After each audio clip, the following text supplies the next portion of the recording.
Today on Pilgrim Radio's His People, John West on the scientific roots of foundational American principles. The founders were actually reading many of what were known as the British natural theologians.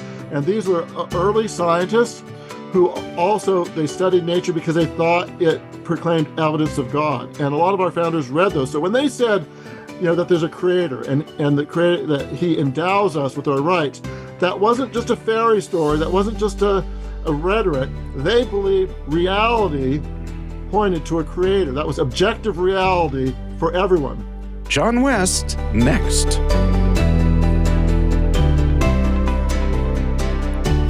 On today's program, Spencer Dalke talks with John West, Vice President of the Discovery Institute, about his new book, Endowed by Our Creator, The Bible, Science, and the Battle for America's Soul.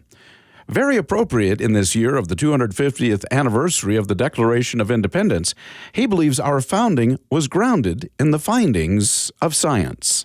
It's a really interesting headline title of your book, talk about science and the intersection with our American identity. You talk about the battle for America's soul. What do you understand by that phrase? I think it plays off something that the great English writer G.K. Chesterton said when he came to America in the 1920s, and then he went back and wrote a book about what he saw in America. And although he wasn't an American, I think he hit upon something kind of important. And he said, basically, of all the countries in the world, America, in his view, was the only nation founded on a creed. If you're in Japan, typically to be a Japanese citizen, you're of Japanese ethnic descent, and that's who you are. And that's also true until more recently, most European and other countries. Americans do have similarities between many of the immigrants who have come here.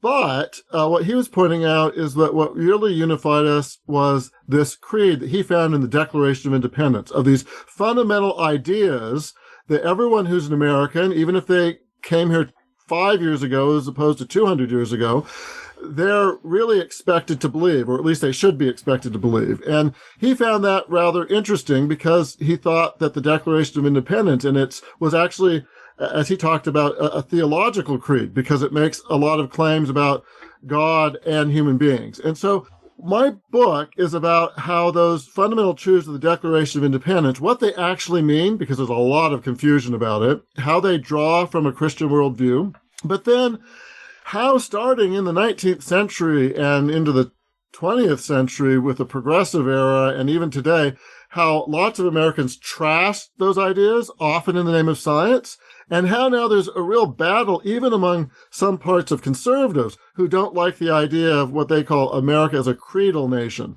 And sometimes they, I think, offer a false choice. Well, either you think that religion and culture don't matter, or you think that there's a creed and there's sort of no common ground. I mean, I think it's correct to say that we're not just a creed. America isn't just an idea. It is a people, and the people have a culture, and that culture is formed by many things, including religion, in this case, Christianity. So that's true. But that doesn't get you all that far because you still have to get to, well, how did it shape us? What are those ideas?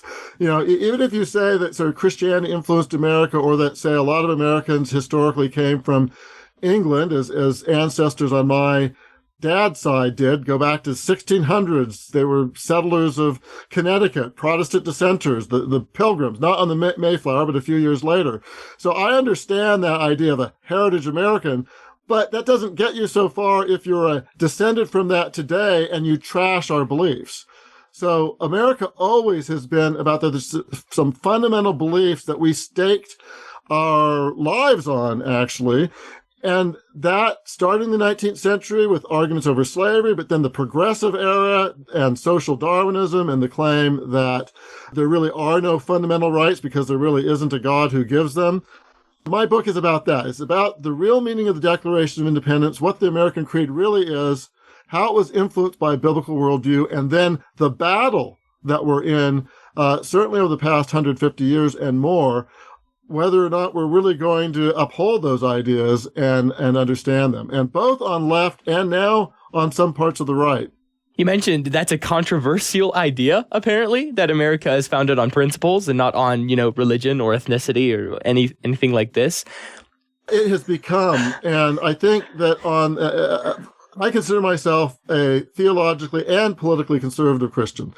Having said that, there are some on the right, I think because they've seen how these ideas have been misused by, say, the progressives and sort of twisted beyond recognition. Rather than go back to the original ideas and defend them, they just say, oh, to heck with it, let's just, trash it all. And so, interestingly, there were two speeches recently in the last couple of months by two sitting Supreme Court justices. And they both got a lot of notoriety, especially including among conservatives. One was by Justice Gorsuch, but he was giving an interview where he actually said exactly what you just said, that we're based on a creed and not just race or ethnicity or even religion, even though I would say, Christianity feeds into those ideas.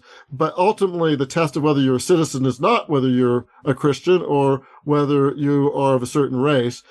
And so he said that, and he got roasted by many of the people, even on the right, who have been persuaded that we aren't really a creed. I mean, when they say it more moderately, that we're not just an idea, I think that's fine. That's true. We're a culture, we're a people. Where I sort of go off is where people just even attack the idea that there is a creed that everyone should be expected to believe in, and that the founders thought those were right for everyone, whether they're Christian or Jew or something else, that it's right for everyone. And because that is what the founders believed. And then Justice Clarence Thomas gave a talk, which actually wasn't as controversial, but I think it's because people didn't really read or look at the full talk, because he said, our Constitution is great, but if you want to find out the real goals, the ends, the principles of America, you have to read the Constitution in light of the Declaration of Independence, which provides, the bigger view of why we have government to begin with and our fundamental rights. And so that's another way of saying that America does have a creed. Speculating a little bit, I guess, to the opponents of this idea that America is a creedal nation. If America is not such a country, one built on principles, then what would they say we are? Who are we then as Americans? What's our identity? Well, a lot of them go back to we're ethnically white and that we're Christians, although the people making this are themselves sort of at loggerheads, because there's one section called the Catholic Integralist, and so they think we should be Catholic, Roman Catholic Christians should be the de facto religion of America, and then the other are in some pockets of Reformed Christianity, and I actually am in that wider view of Reformed Christianity, but there's a pocket that call themselves Christian nationalists, which, depending what you mean, it can be okay or not, but I'm talking about some of the self-labeled Christian nationalists who are like the Catholic Integralists, but they think that the imposed religion by the magistrate should be Protestant Reformed Christianity. Sort of, they pine for Calvin's Geneva. And I think both are really misguided, and they also are really misguided because they don't read enough of the American founders. The American founders were very supportive of the cultural teachings of Christianity, but whether they were devout Baptists or devout Presbyterians or devout Calvinists or not, they also supported religious liberty, and they also thought they were very skeptical of the idea of giving the magistrate or the government the right to impose one particular religion or punish people who don't have that religion. Since America is based on principles, in the Declaration and such, where did those principles come from? I mean, I have heard they're organic. Well, let's just go through a few of the ideas in the Declaration of Independence. The Declaration actually starts by referring to something that most people just pass over. It's a phrase, the laws of nature and of nature's God. Where does that come from? Well, it actually comes from both the Bible and the Middle Ages and into the 1600s and 1700s. Many Christian thinkers and then ultimately some non-Christian thinkers, but it really is rooted in Christianity. So what are the laws of God? Well, the laws of God are the laws given by the Bible. I mean, that's the Ten Commandments, other things, that's the laws of God. But what are the laws of nature? And sometimes people think, well, this is some secular atheist plot. No, it's not. The laws of nature are what the Bible talks about, say, in Romans 2, when Paul says that the moral law is actually written on the hearts even of the Gentiles.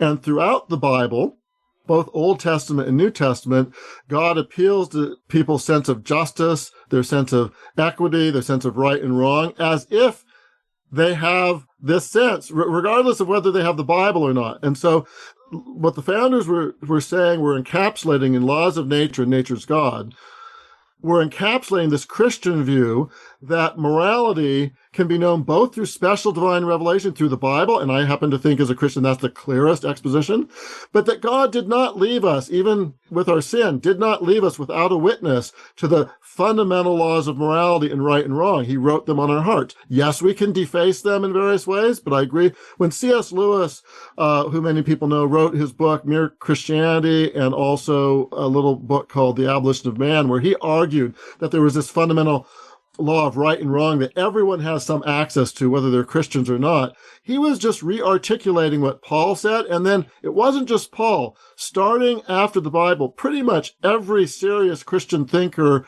through the centuries made the same arguments. You certainly find it in the Middle Ages. You find it in people like Aquinas, who was Catholic. You find the same view in Martin Luther and in John Calvin. Sometimes some of my fellow evangelical Protestants think that this idea that there's a natural moral law written on us is an invention of Catholics. No, Catholics and Protestants agreed on the same time. And the actual phrase, laws of nature, and nature's God, can be found in a slight variation in John Locke. And so then some people think, well, John Locke was more a secular Enlightenment thinker. There's debate on that. But where did he get that phrase from? He got from Richard Hooker, who was an Anglican theologian, and Hooker took it from Thomas Aquinas. That's just one concept in the Declaration of Independence, that it starts off on giving the big view of things is that we're subject to the laws of nature and nature's God. So it's basically saying the Bible and our conscience written on our hearts, we're all subject to that.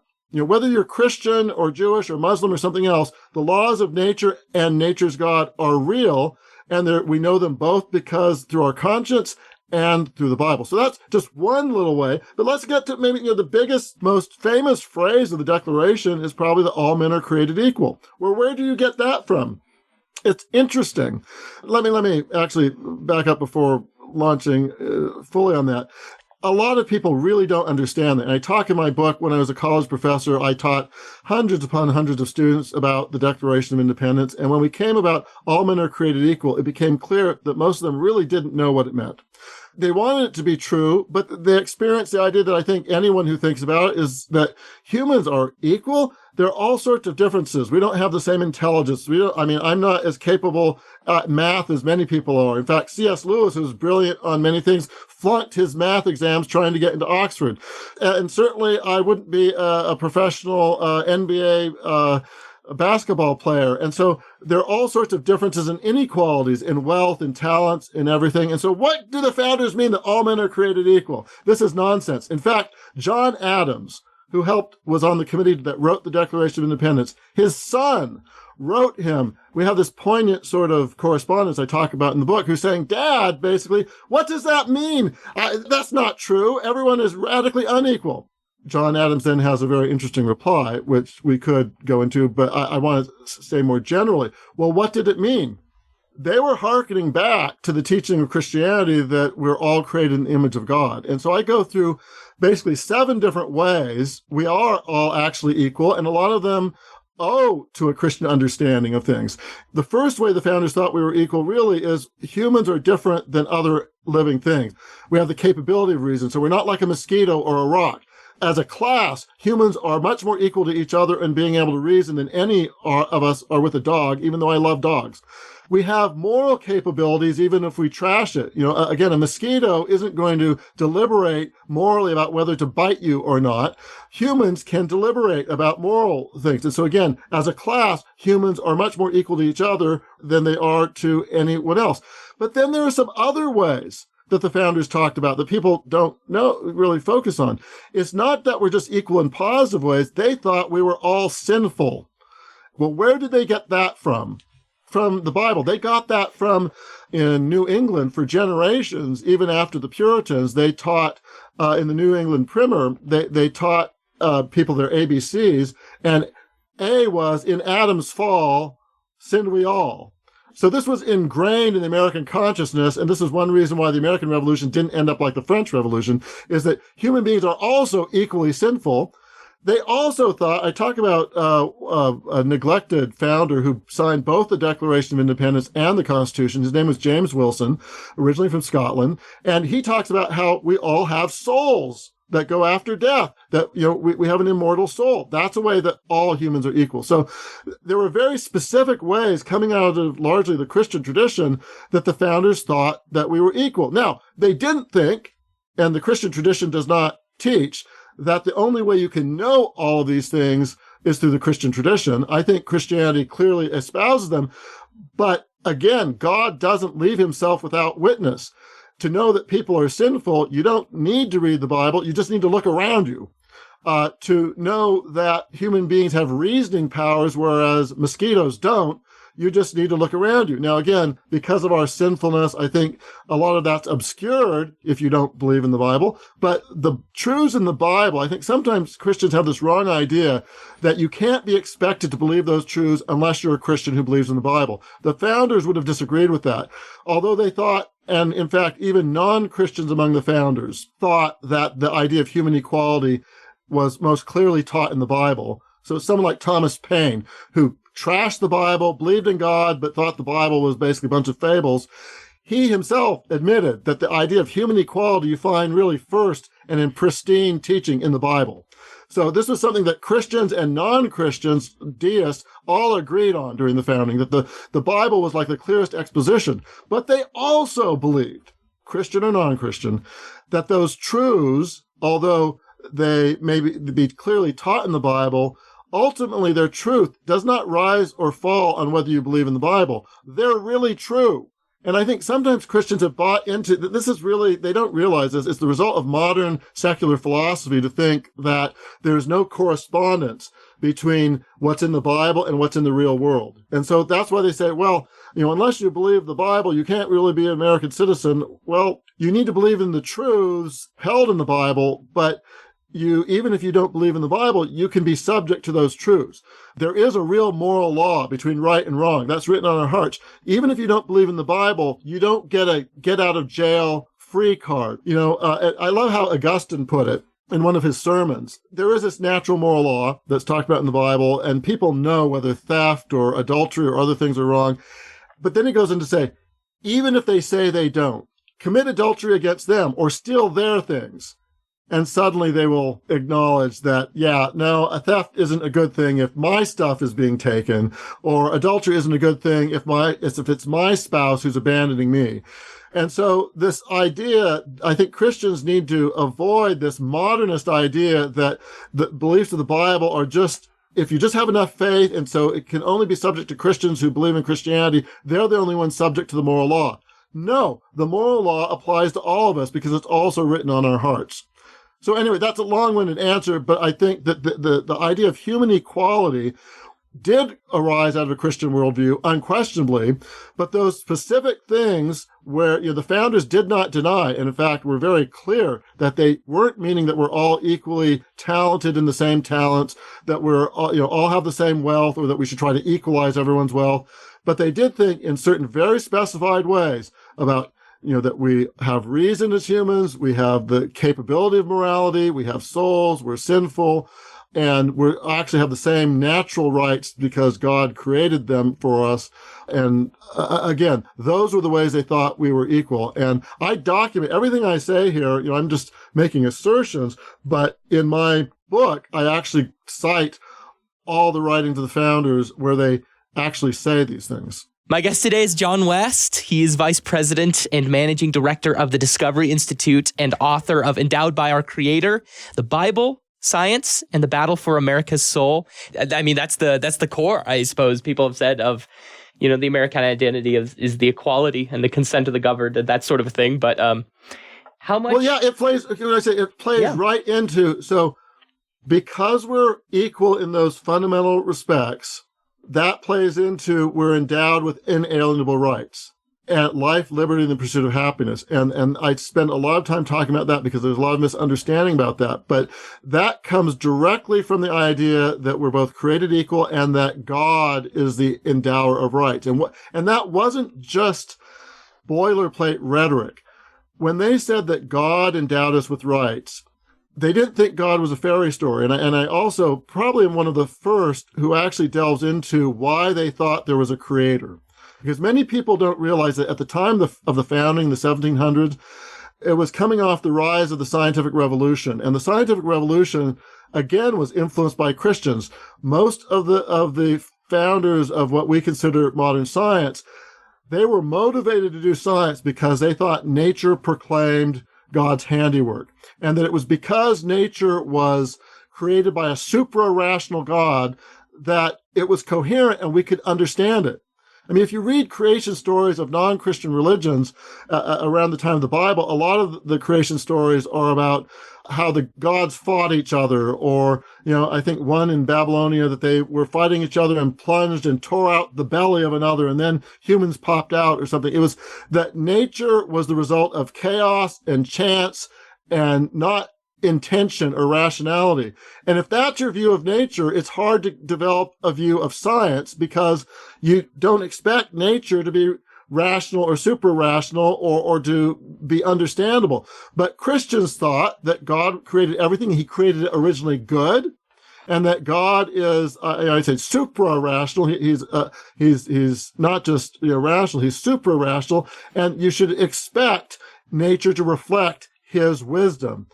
And so nature is actually there understandable for us to understand, and we should expect it to be coherent. That was the animating impulse of modern science. And they all thought that nature's complexity, that its purposefulness that science pointed logically to a creator. And our founders, even deists like Benjamin Franklin, who believed in God, but not that Jesus was God, sadly for him, thought that nature proclaimed evidence of a creator. And the founders were actually reading many of what were known as the British natural theologians. And these were early scientists who also, they studied nature because they thought it proclaimed evidence of God. And a lot of our founders read those. So when they said, that there's a creator and the creator, that he endows us with our rights, that wasn't just a fairy story. That wasn't just a rhetoric. They believed reality pointed to a creator. That was objective reality for everyone.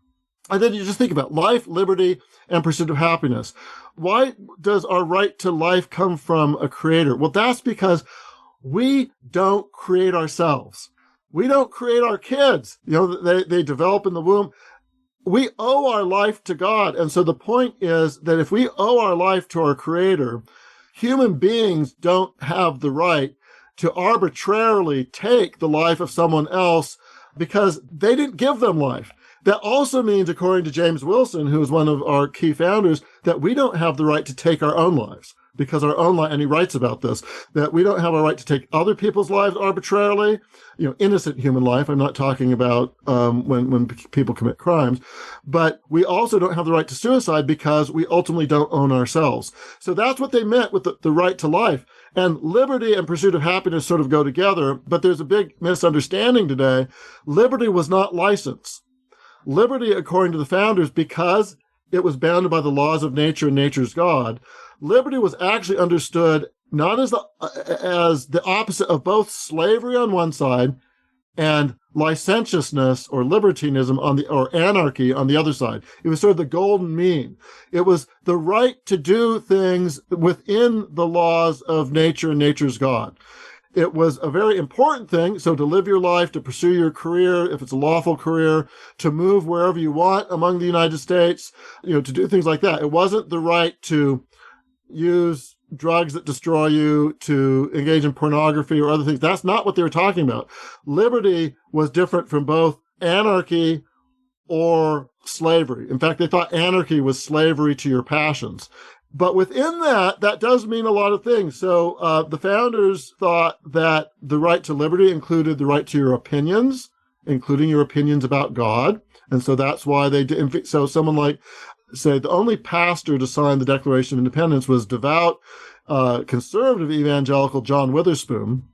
And in his lectures on moral philosophy, which too many people haven't read, but I have, and I share them in my book, he talks about the importance of the liberty of our own opinions, including our opinions about how best to worship God.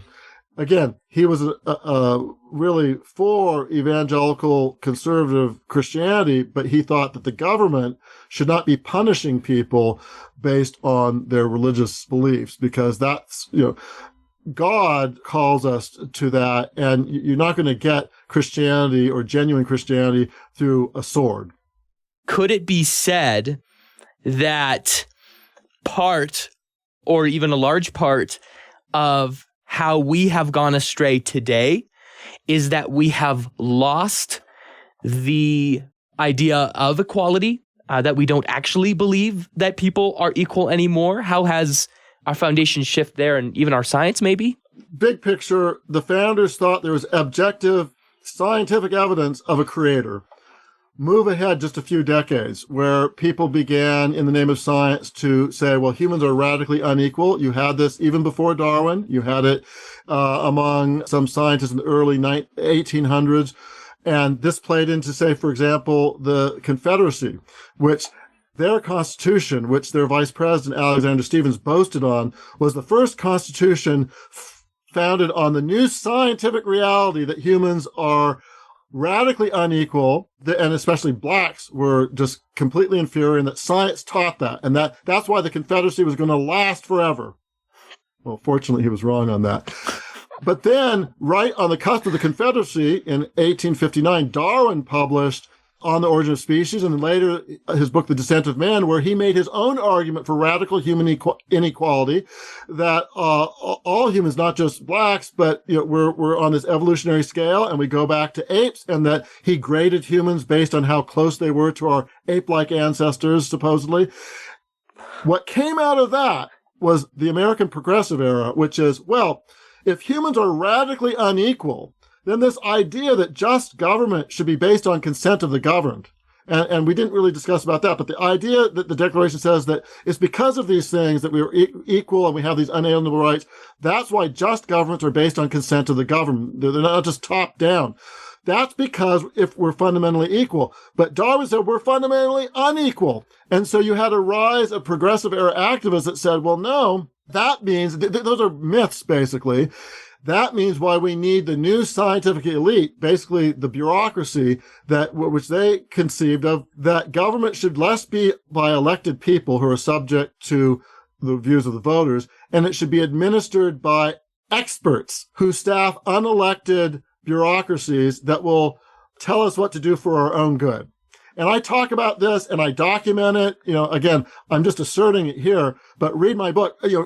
Justice Clarence Thomas, in that great speech I referred to earlier that he gave about how our principles come from the Declaration, he also talks about Woodrow Wilson and how that got abandoned during the Progressive Era, but he doesn't have time to give a lot of documentation in his speech. If you are interested in that and how our underlying beliefs in human equality got betrayed in the name of, I'd say hijacked in the name of something that really wasn't science, but Darwinian pseudoscience, read my book. Because this is exactly what the founders of modern American political science in the late 1800s, early 1900s, they said. I mean, they said in their own writings. And then they had a new view of government.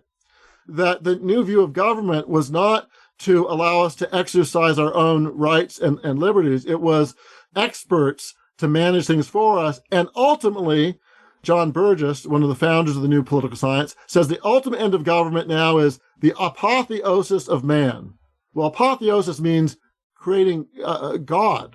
And so the deification of man. So rather than government under God, under the rights he gave us, our ultimate goal of the state should be the apotheosis of man, to create godlike human beings, which of course those would usually be the rulers, not the ordinary people.